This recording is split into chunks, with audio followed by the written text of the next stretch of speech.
यात तुझा काहीही संबंध नाहीये हेही सांगितलं, पण त्याने तुला दारू पाजून तुला फसवून तुझा व्हिडिओ बनवला हे माहितीये का रे तुला? जा जा कर अजून पार्ट्या. अरे 1000 वेळा तुला सांगितलं त्या मुलाबरोबर राहू नकोस, तो चांगला मुलगा नाहीये, त्याचा नाद सोड. पण तेव्हा तेव्हा तुला आम्ही चुकीचे वाटत होतो. अरे मजा मारलीस तू, पण त्याची सजा भोगतीये मी.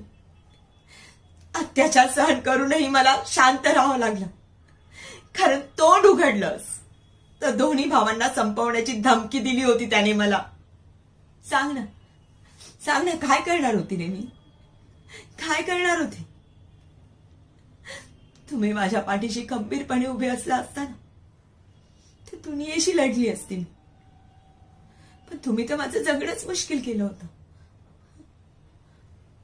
कुणी येणार नव्हतं, फक्त तो येणार आहे असं तुम्हाला भासवत होती मी, कारण मला थोडा वेळ हवा होता आणि